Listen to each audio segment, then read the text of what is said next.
दक्षिण अफ्रीका के इस तपते हुए इलाके में जिंदगी हर साल मुश्किल होती चली जा रही है। तकरीबन हर कोने में गर्मी लगातार बढ़ती चली जा रही है। बीते सिर्फ 30 सालों में औसत तापमान 1 डिग्री सेल्सियस बढ़ गया है और लगातार सूखे का दौर लंबा और लंबा होता चला जा रहा है। Hot life Africa.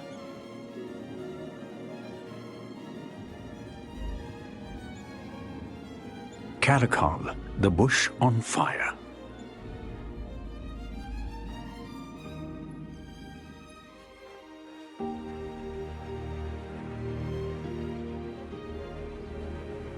यहां रहने के लिए कुछ जानवरों ने खुद को ढाला। इसके लिए वो अपने बर्ताव और अपनी जीन संरचना को हदों के परे ले गए।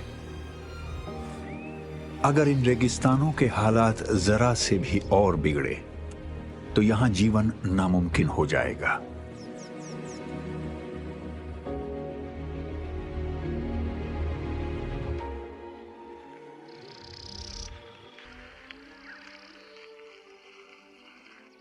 कैरकाल अफ्रीका की चौथी सबसे बड़ी बिल्ली है। एक बेमिसाल जीव जिसने इस सूखे इलाके के मुताबिक खुद को ढाल लिया है। ये एक अड़ियल जीव है। इसका आकार, इसके कान, छोटी पूंछ लिंक्स से मेल खाती है, पर यह लिंक्स नहीं है।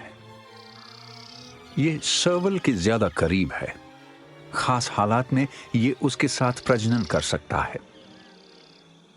लेकिन कैरकाल अनूठा जीव है जो गर्मी से भरी दुनिया में जीता है।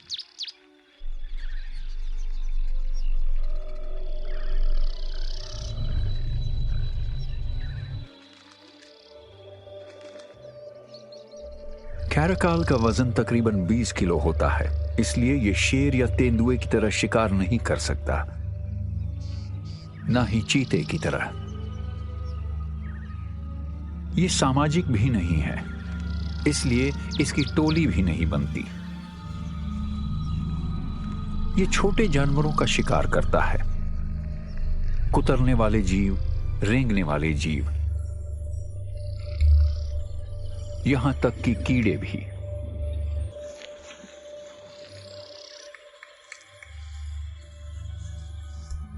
हालांकि इसका मनपसंद शिकार है पक्षी। कैरकाल बहुत ही फुर्तीला होता है, पेड़ों पर मजे से चढ़ जाता है और गरुड़ तक का शिकार कर लेता है। हालांकि इन शाखाओं पर जो शिकार इन्हें सबसे ज्यादा मिलता है वो है नन्हे पंछी। उड़ने वाले किसी शिकार का पीछा करते हुए ये करीब 3 मीटर ऊंची छलांग लगा सकता है। असल में ये इसकी खासियत है और इससे अंदाजा लगता है कि ये बिल्ली कितनी फुर्तीली है।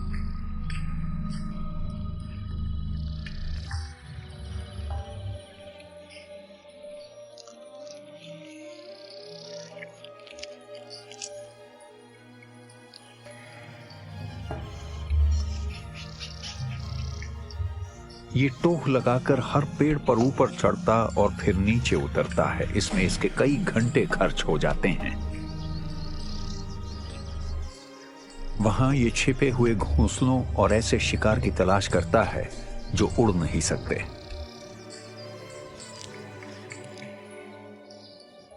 शिकार की इसकी रणनीति काफी मेहनत भरी होती है, जबकि शिकार मिलना पक्का भी नहीं होता।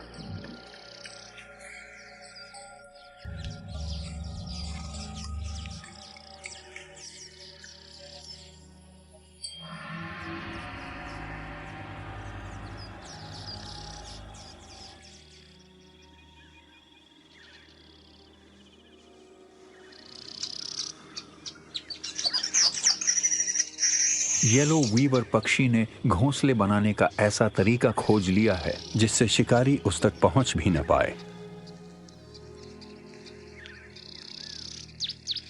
ये डाली के किसी जोड़ पर घोंसला लटकाती है। ये पौधों के बारीक और लचीले रेशे पर घोंसला लटकाने से कहीं ज्यादा खतरनाक है।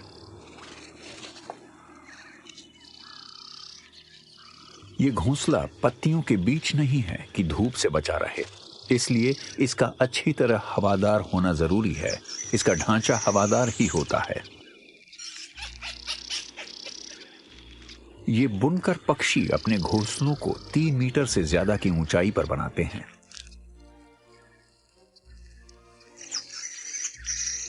ताकि ना तो ऊपर ना ही नीचे से कोई शिकारी हमला कर पाए और घोंसले में ताजा हवा का लुत्फ उठाया जा सके।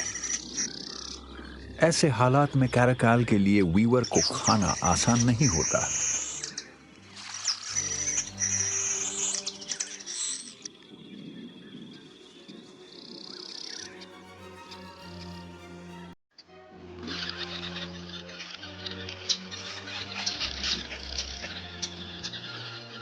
एक और सोशिएबल वीवर यहां रहता है। सोशिएबल वीवर पक्षी ने इससे भी ज्यादा सुरक्षित घोंसला बनाना सीख लिया है। इस प्रजाति के पक्षी फाइलोपैट्रिक होते हैं, यानी अपनी पैदाइश वाली जगह छोड़कर कहीं नहीं जाते। हर जोड़ा साल में 4 बार एक सार्वजनिक घोंसले में प्रजनन करता है, यानी अपनी आधी जिंदगी ये या तो अंडे से रहे होते हैं या चूजों को खाना खिला रहे होते हैं। ये उन दुर्लभ पक्षियों में से एक है जो अपने घोंसले का इस्तेमाल लगातार करता है।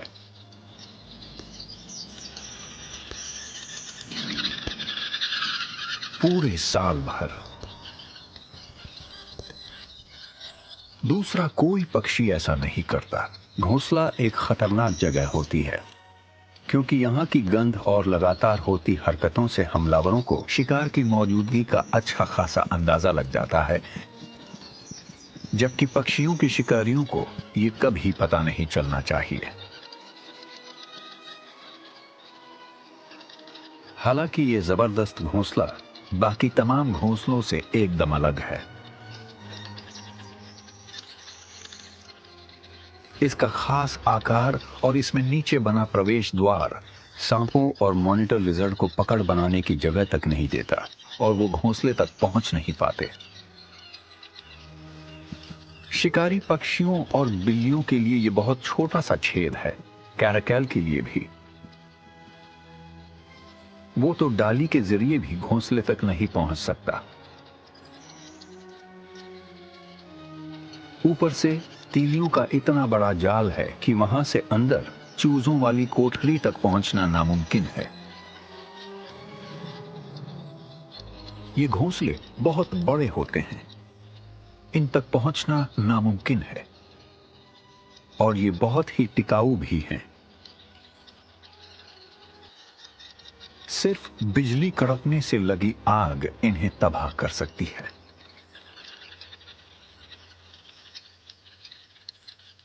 सोशियल वीवर पक्षी के ये बेमिसाल घोंसले सैकड़ों साल पुराने हैं।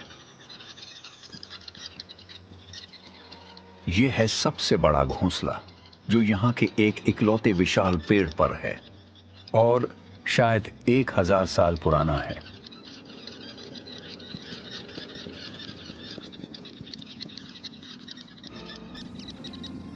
मुश्किल कालाहारी रेगिस्तान बहुत ही विशाल है। ये तकरीबन 10 लाख वर्ग किलोमीटर में फैला है।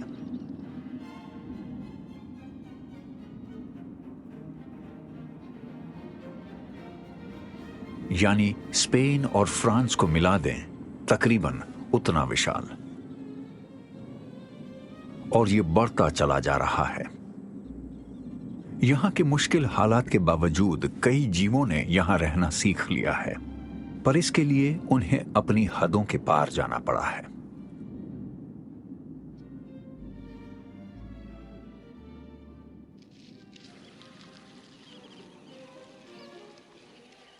एकदम सुबह सुबह का वक्त ये गिलहरियां अपनी पूंछ का सहारा लेकर खड़ी रहती हैं। खतरा भांपते ही ये फौरन इशारा कर देती हैं। लेकिन इस मॉनिटर लिजर्ड में हमले की हिम्मत तक नहीं है, इसलिए ये गिलहरियां आपस में खेल सकती हैं और बिना डरे मौज मस्ती कर सकती हैं।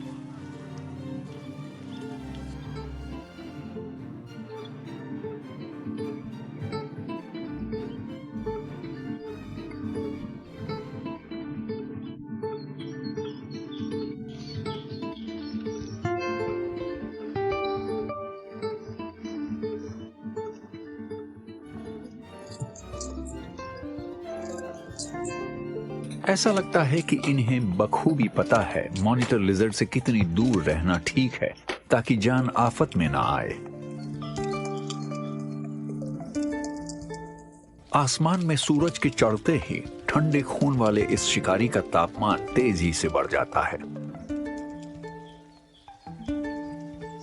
अंग्रेजी का स्क्विरल शब्द ग्रीक शब्द स्क्याउरा से आया है, जिसका मतलब होता है छायादार दुम। हालांकि आजकल इतनी दूर उत्तर में कोई गिलहरियां नहीं पाई जाती, लेकिन प्राचीन लोग कुतरने वाले इन जीवों को अच्छी तरह जानते थे। शेडी टेल स्क्विरल दक्षिण अफ्रीका के सबसे गर्म इलाकों में ही पाई जाती हैं। रेगिस्तान के हिसाब से इन्होंने खुद को कमाल का ढाला है। ये तकरीबन ना के बराबर पानी पीती हैं। जरूरत का सारा पानी इन्हें अपने खाने से मिलता है। इनका ये छितरा हुआ फर काफी कड़क होता है। इसमें अंदर रोएं भी नहीं हैं, इसलिए हवा आती जाती रहती है। इनकी चमड़ी काली होती है, जो इन्हें इस इलाके के दहकते सूरज की अल्ट्रावायलेट किरणों से बचाती है। एक और बात, ये दिन भर अपनी पूंछ को सूरज के कोण के मुताबिक घुमाते रहते हैं ताकि इनकी रीढ़ की हड्डी और सिर पर छांव आती रहे।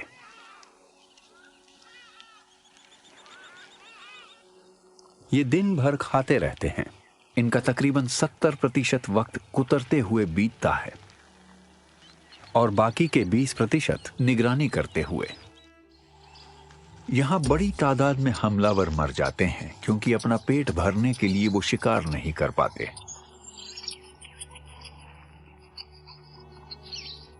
यहां बड़ी तादाद में बच्चे पैदा होते हैं और इनमें से गिने चुने ही वयस्क हो पाते हैं। यहां तक कि सबसे ज्यादा अनुभवी और कुशल शिकारी भी शिकार पकड़ने की मुहिम में कई बार नाकाम हो जाते हैं। और इतने गर्म इलाके में इससे सारी ताकत खर्च हो जाती है और शरीर का काफी तरल बेकार होता है।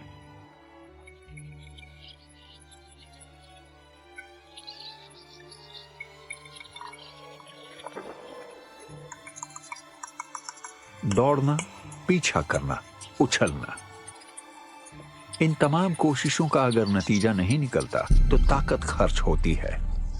हर कोशिश के बाद उम्मीदें धूमिल ही पड़ती चली जाती हैं।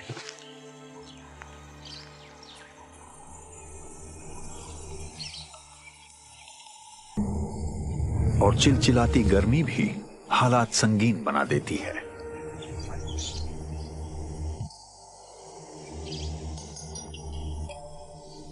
इस सूखी दुनिया के तमाम पेड़ पौधों ने नमी की कमी से लड़ने की अपनी रणनीति तैयार कर ली है। ये घास पात खाने वालों को रोकने में लगे रहते हैं, इसलिए यहाँ पेड़ों में कांटे बहुत होते हैं। इसके अलावा जहर भी होता है और बुरा स्वाद भी। लेकिन रेन ट्री तो इसका अनूठा उपाय ही करता है।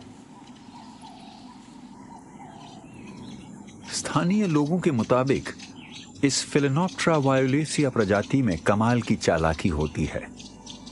कभी कभी ये बदसूरत, बेरंग और धूसर हरा रंग बना लेते हैं ताकि किसी को देखने तक का मन ही न करे।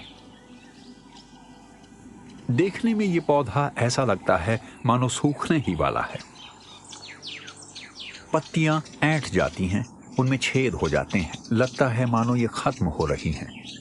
यूं लगता है मानो किसी कीड़े या फफूंद ने इन पर बुरी तरह हमला किया है। लेकिन साल भर ये ऐसी ही रहती हैं। पेड़ भी कायम रहता है, बल्कि ये बढ़ता चला जाता है और सामान्य तरीके से प्रजनन भी करता है।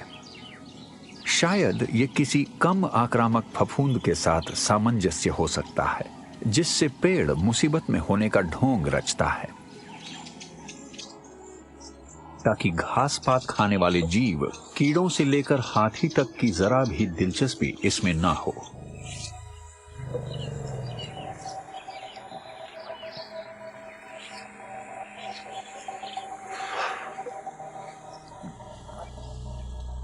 झूठा खेल रचने की तरह खुद को छिपाना भी क्रमिक विकास की एक बहुत उपयोगी रणनीति है।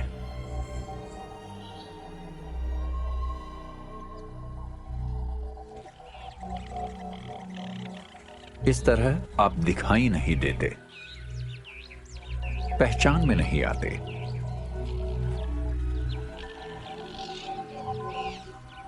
जीव अपने आसपास की चीजों में रच बस जाते हैं, गुम हो जाते हैं।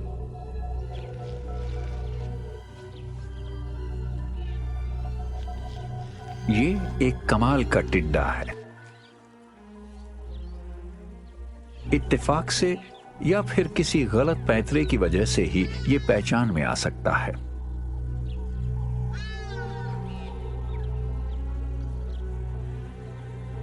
यहां तक कि दूसरा कीड़ा जो तकरीबन उसी आकार का होता है और जो देखकर शिकार की पहचान करता है, वो भी इसे पहचान नहीं पाता है।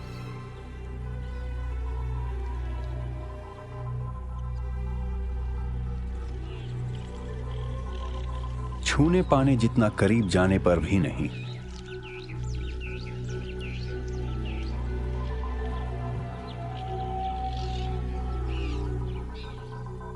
मैंटिस एक माहिर हमलावर है, लेकिन इस बार का इसका शिकार भी कम माहिर नहीं है।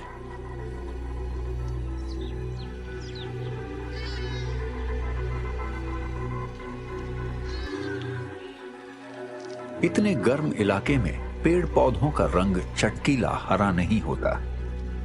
यहां पौधे भूरे या पीले से होते हैं और घास साल के 50 हफ्ते सूखी रहती है।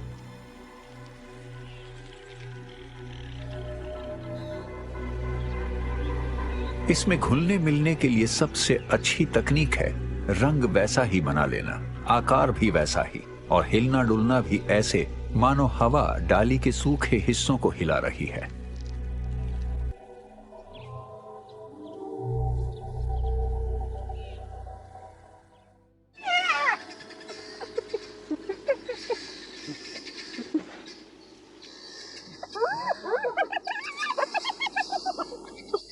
मुर्दाखोर जानवरों को दिन में सक्रिय रहना पड़ता है।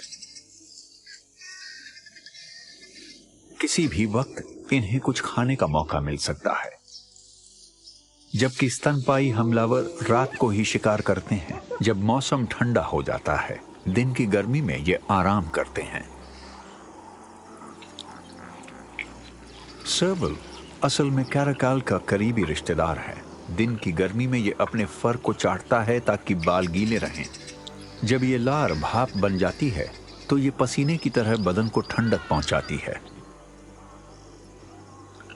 असल में सारे जानवरों को पसीना नहीं आता।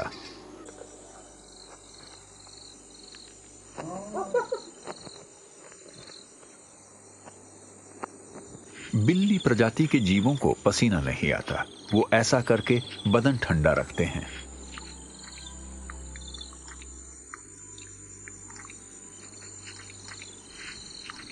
इसके साथ साथ कई प्रजातियों के बालों का रंग, जिसमें गाढ़े और हल्के रंगों की छटा होती है, सतह पर अतिरिक्त हवा लाने की कोशिश करता है।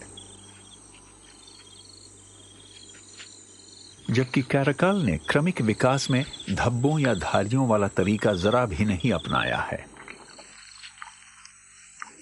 शेरों की तरह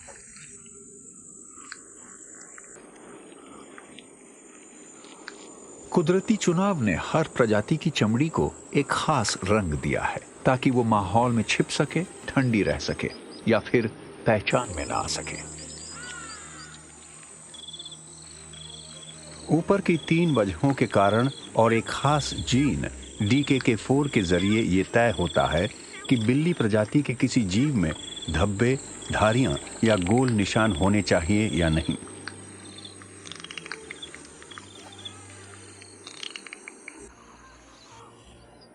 धब्बेदार फर सिर्फ बिल्लियों में ही नहीं पाया जाता। हालांकि अफ्रीकन स्ट्राइप्ड स्कंक में ये एक खास मकसद की वजह से होता है। ये एक तरह से चेतावनी के लिए है, दूर रहना है।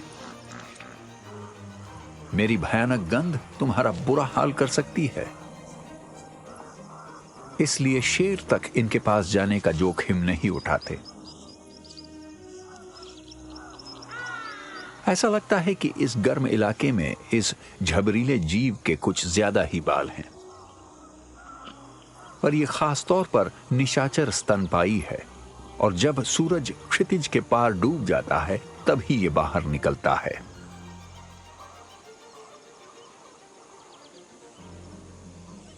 भयानक गर्मी वाले वक्त में भी इस इलाके में रात को तापमान अधिकतम से 20 से 30 डिग्री सेल्सियस नीचे गिर जाता है।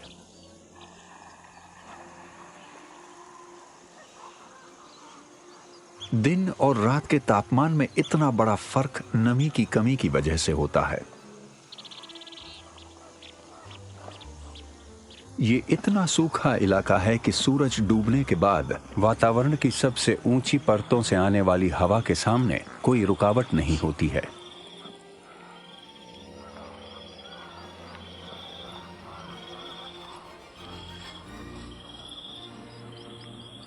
इसलिए साफ है कि ये स्कंक इसी वक्त खाने की तलाश में बाहर आता है।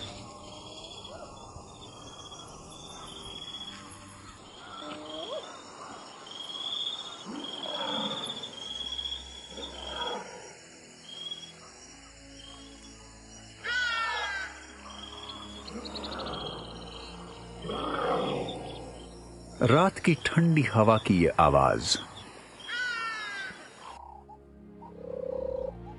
और ये आवाज है गर्मी के वापस लौटने की।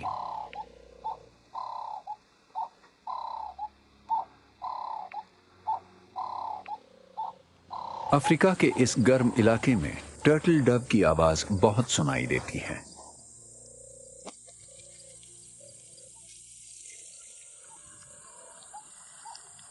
कुछ जानवर सुबह होने के फौरन बाद पानी पीने आते हैं।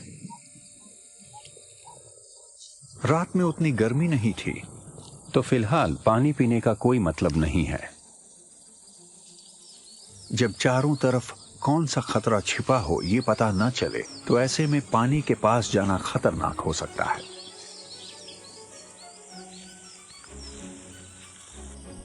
किसी भी पोखर में जाते हुए सबसे अच्छा ये रहता है कि युवा पीढ़ी आगे आगे चले।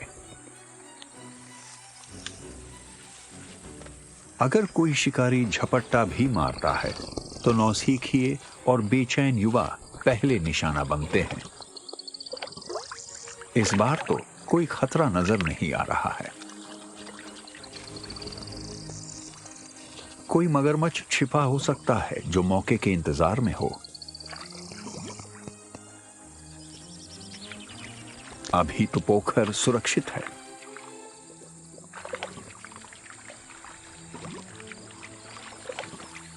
पूरी टोली अपनी प्यास बुझा सकती है। घास पात खाने वाले जानवरों का मुंह छोटा होता है। उनके होंठ पानी खींचने में मदद करते हैं। हालांकि इनके डायफ्राम की मांसपेशियों में कमाल की ताकत होती होगी। अपने पेट तक पानी खींचने के लिए इन्हें इसे आधा मीटर से ज्यादा ऊपर ले जाना पड़ता है, और ये आसान काम नहीं है।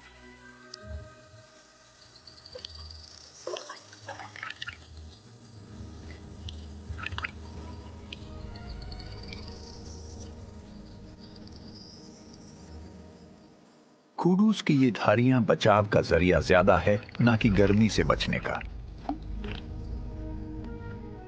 गर्मी का मुकाबला करने के लिए इन्हें छाया में खड़ा होना पड़ता है या फिर पानी खोजना पड़ता है।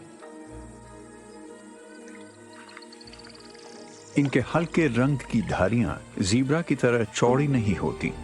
इसका मतलब यह है कि इन धारियों का काम इस जानवर के बदन में हवा की बारीक धाराएं पैदा करना नहीं है।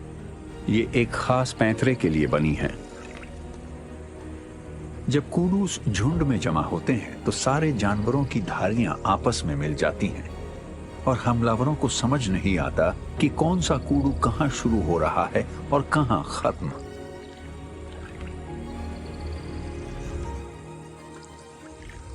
इस संशय की वजह से किसी एक जानवर पर निशाना लगाना मुश्किल हो जाता है। पता नहीं चलता कि ये कुल कितने जानवर हैं और हर धारी असल में किस जानवर की है। पानी पीना जोखिम से भरा काम है। इसमें सिर झुकाना पड़ता है। आप चारों तरफ नहीं देख सकते। इसलिए पूरी टोली के साथ ऐसा करना फिर भी सुरक्षित रहता है, क्योंकि टोली में कोई तो हमेशा चौकन्ना रहता है। बचाव के अच्छे इंतजाम के लिए कई प्रजातियां बारी बारी से पोखर का इस्तेमाल करती हैं।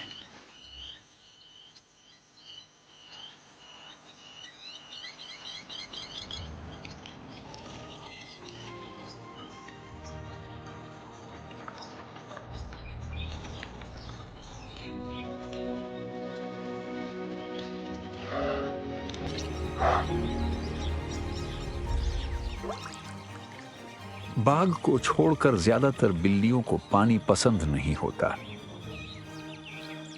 चाहे जितनी भी गर्मी हो, आपको कोई शेर डुबकी लगाता या कोई तेंदुआ तैरता हुआ नहीं दिखेगा। हालांकि ये जानवर बाढ़ या मुसीबत के वक्त तैर सकते हैं, लेकिन ये परिवार नहाता नहीं है या फिर अपने बदन को पानी से ठंडा नहीं करता। हाँ, उसे पीकर जरूर करता है। जब ये पानी पीने आते हैं तो चाहे ये पोखर कीचड़ में ही क्यों ना हो, ये इतनी सावधानी से चलते हैं कि मानो इनके पैर जरा भी गीले ना होने पाए।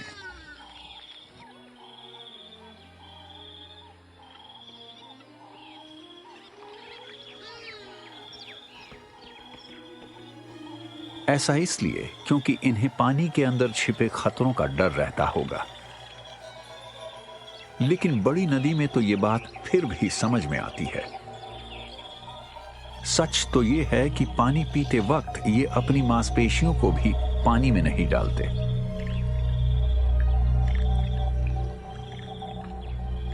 ये अपनी पीछे मुड़ी जीभ से पानी को हल्का सा धकेलते हैं। इस तरह पानी इनके मुंह में चला जाता है, बाहर की तरफ नहीं जाता।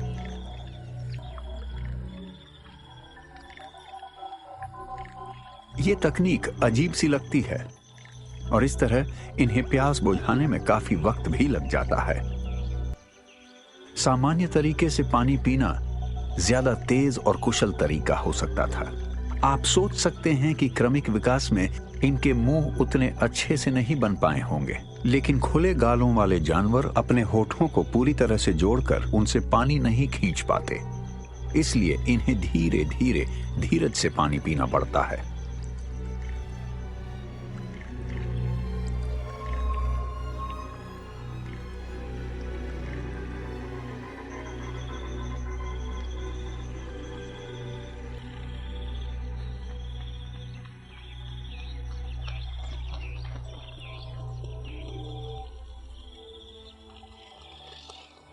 अक्सर जब कोई शिकारी पोखर की तरफ आता है तो प्यास से बेहाल जानवरों पर निशाना लगाता है, खासकर उन पर जिन्होंने ज्यादा खतरा उठाया हो।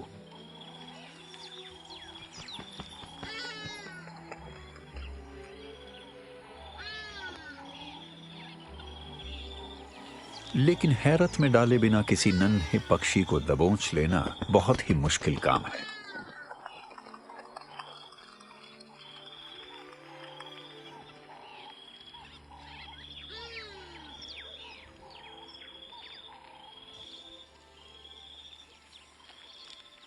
गर्मी की वजह से ज्यादातर जानवर सुस्त हो गए हैं, या फिर परेशान हैं, या फिर खतरनाक हालात ने रेंगने वाले जीवों को गर्म कर दिया है। उनका खून और उनका गुस्सा उबल गया है।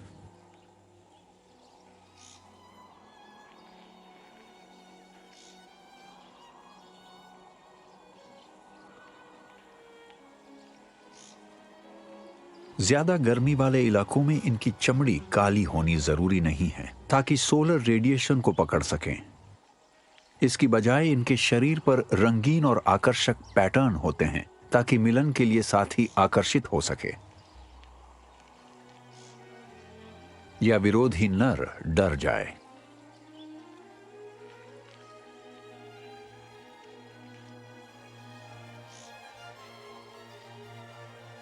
नर रॉक अगेमा बदहवासी से दंड बैठकें लगाते हैं ताकि इनके सिर और दुम के चटकीले लाल रंग पर नजर पड़ सके, जबकि इनकी काया धातुई नीले रंग की होती है।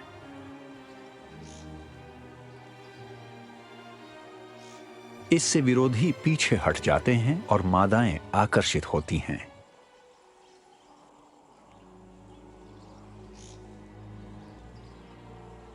सबसे आकर्षक नर कई मादाओं को काबू में कर सकता है, पर इसे बहुत सावधान रहना पड़ता है कि इसकी हरकतों से कोई बहुत जिद्दी अगेमा यहां न चला आए।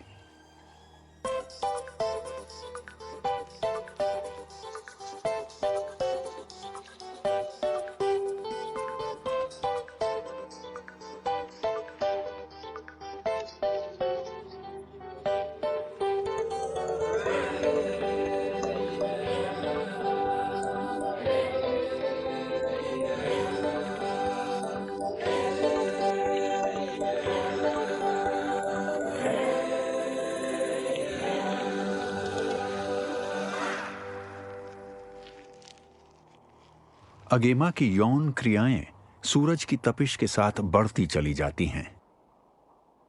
दक्षिण में यह गर्मियों का वक्त है। दिसंबर से फरवरी तक कालाहारी में गर्मी बहुत जानलेवा बन जाती है और आज जरा भी हवा नहीं चल रही है। तापमान है 50 डिग्री सेल्सियस से ज्यादा।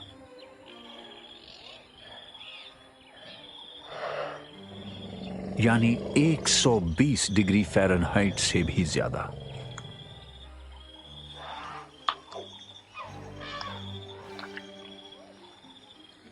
हाथी अब इससे ज्यादा गर्मी सहन नहीं कर सकते।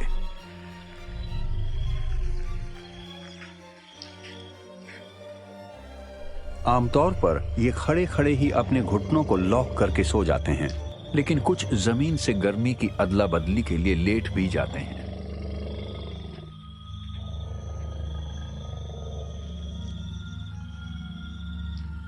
इस इलाके के कई पेड़ जोरदार गर्मी और ताकतवर हाथियों के मिले जुले हमले को सह नहीं पाते।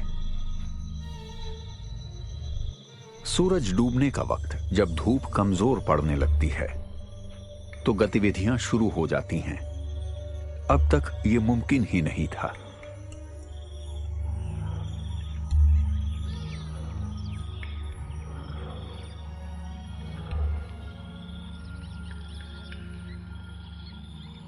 हाथी इस वक्त पेड़ों की पत्तियां नहीं खा रहे हैं।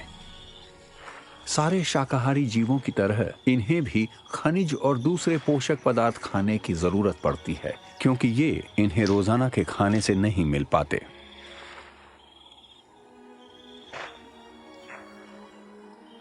पोषण की जरूरतों को पूरा करने के लिए इन्हें मिट्टी खानी पड़ती है, वो भी दिन में 25 किलो।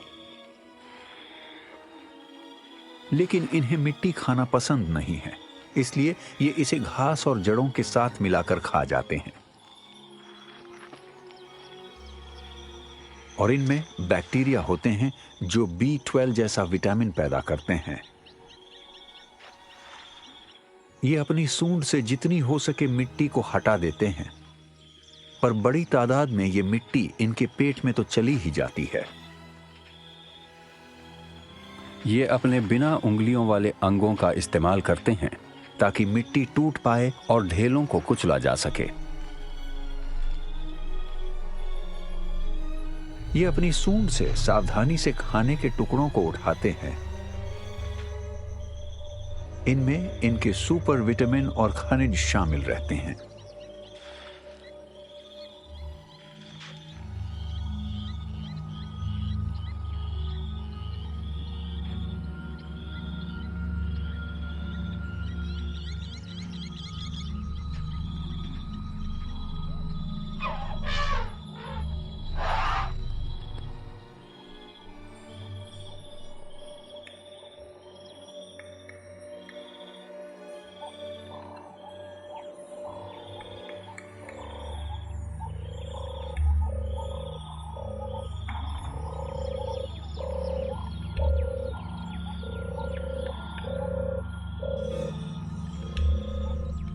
पक्षी की नजरें काफी तेज होती हैं, जबकि बिल्लियों की सूंघने की ताकत कमाल की होती है, जिसकी वजह से वो अपने इलाके और उसमें रहने वाले साथियों को पहचान लेते हैं।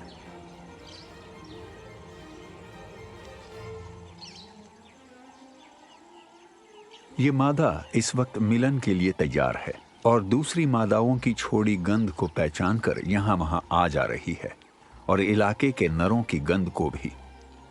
ऐसे सूखे इलाकों में पेड़ बहुत कम होते हैं और इसलिए कई बार चक्कर काटे जा सकते हैं, और कैरकाल को अपने आसपास की हर खबर पता होती है।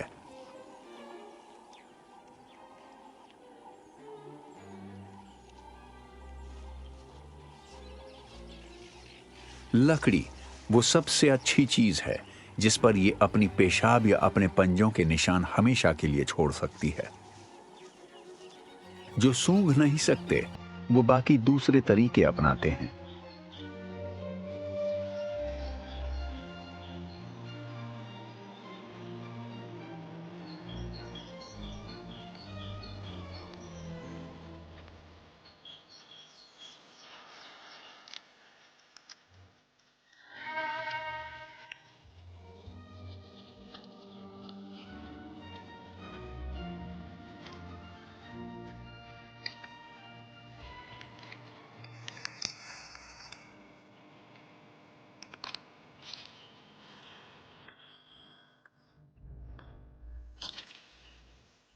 कैरकाल के पंजों के बीच में गंध की ग्रंथियां होती हैं, और जब ये अपने नाखून तेज करते हैं तो इन ग्रंथियों में से कुछ पदार्थ निकलते हैं जिससे दूसरे कैरकाल को उनके मौजूदा हालत पता चल जाते हैं, वो चाहे मिलन के साथी हों या फिर विरोधी। ट्रॉपिक ऑफ कैप्रिकॉर्न से होकर गुजरने वाले अफ्रीका के सूखे इलाकों में हमें पानी की कमी और गर्मी में जिंदा बचे रहने के लिए कुछ सबसे शानदार अनुकूलन मिलते हैं। कुदरत हर वक्त आपको परखती रहती है।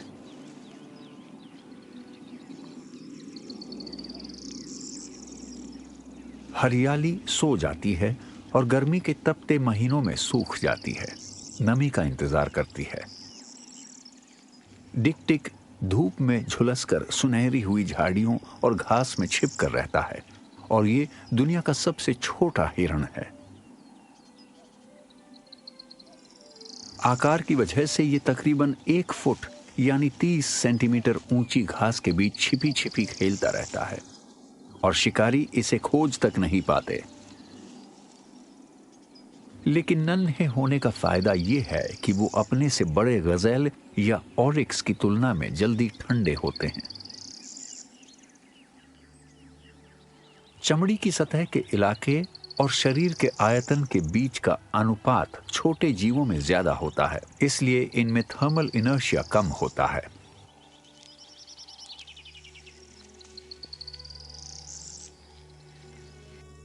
हालांकि गर्म हवा में सांस लेने की इसकी सबसे अच्छी तकनीक है अपनी लंबी टेलीस्कोपिक नाक से सांस ली जाए।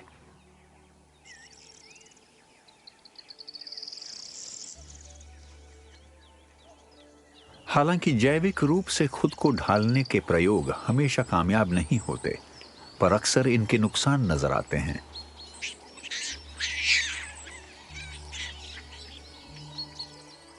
बबून यानी लंगूर ऐसे बंदर हैं जो उप रेगिस्तानों वाले सबसे मुश्किल इलाकों में पाए जाते हैं। वैज्ञानिकों ने देखा है कि इतनी गर्मी को सहने के लिए इन्होंने खुद में बदलाव किए हैं, और इनके बच्चे अब सफेद फर वाले पैदा हो रहे हैं। ये कोई बिना रंग वाले जानवर नहीं हैं, इनके भीतर पिगमेंट होते ही हैं।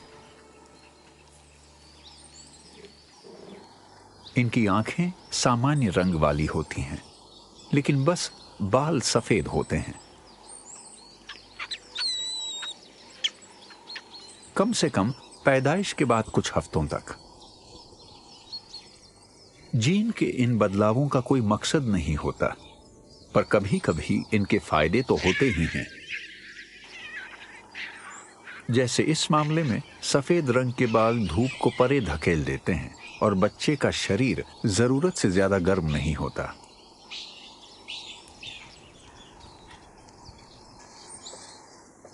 हालांकि इस वजह से इस पर दूसरे जानवरों का ध्यान ज्यादा जाता है। इसके अपने परिवार का भी ध्यान जाता है, जिससे इसे सब लोग गले लगाते हैं, पर यह अच्छा नहीं है, क्योंकि यहाँ शिकारी खाने की तलाश में भटक रहे होते हैं और एक नन्हा बंदर इस आकार की बिल्ली के लिए एक बढ़िया शिकार हो सकता है। पर फिलहाल तो मां इस बच्चे की खूब देखभाल कर रही है और टोली की बाकी मादाएं जिन्हें इसके सफेद अनूठे बाल पसंद हैं।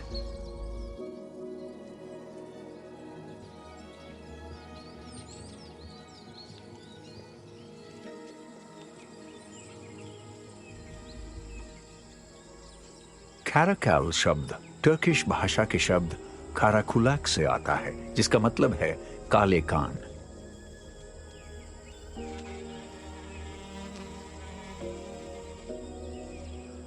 कैराकल के कान अनूठे होते हैं।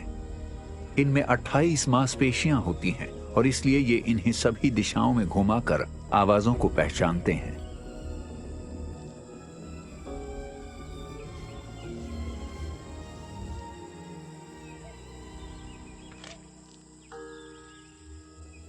इसे टहनियों पर किसी के चलने की आवाज सुनाई दी है। कोई जानवर झाड़ियों में छिपने आया है।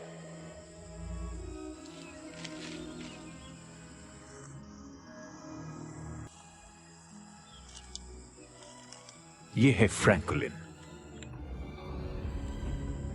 खतरा महसूस होने पर यह पक्षी उड़ते नहीं बल्कि झाड़ियों में छिप जाते हैं, क्योंकि आसमान में भी तो शिकारी मौजूद हैं, इसलिए उड़ने का कोई फायदा नहीं है।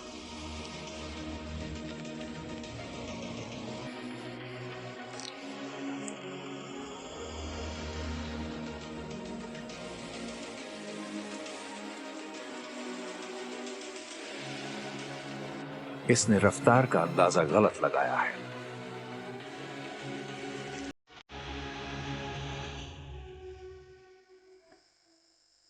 कैराकल के पास बहुत सारा अनुभव है और इसने खुले मैदान में शिकार करना सीख लिया है।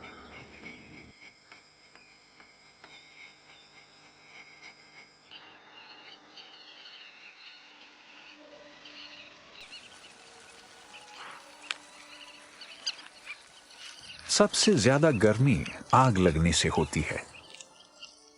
जब झाड़ियों की सारी नमी उड़ जाती है तो लकड़ी, पत्तियां और सूखी हुई घास बहुत आसानी से जल जाती हैं।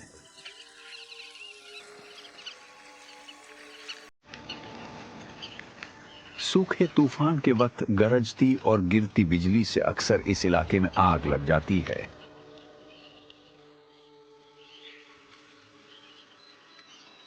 हालांकि इससे उतना ज्यादा नुकसान नहीं होता। सब कुछ तेजी से जलता है और लपटों में वो सब कुछ तबाह हो जाता है जिसमें जान ही नहीं थी। असल में कभी कभी आग से कुछ बीज उजागर हो जाते हैं और अब वो उग सकते हैं। इन्हें जली हुई मिट्टी में बिखरे पोषक पदार्थों का फायदा मिलता है।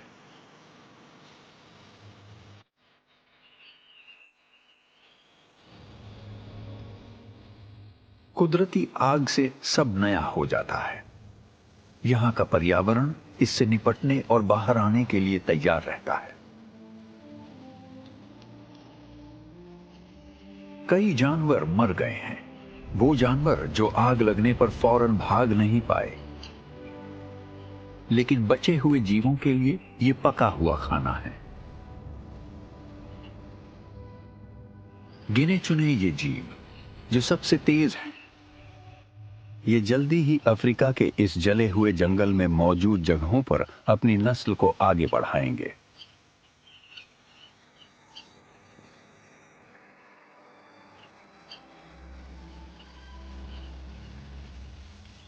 अफ्रीका के गर्मी से भरे जीवन में हमलावर तो एक विशाल सिलसिले का एक सिरा भर हैं। कैराकल, शेर या तेंदुए जो इस जंगल की पहचान है।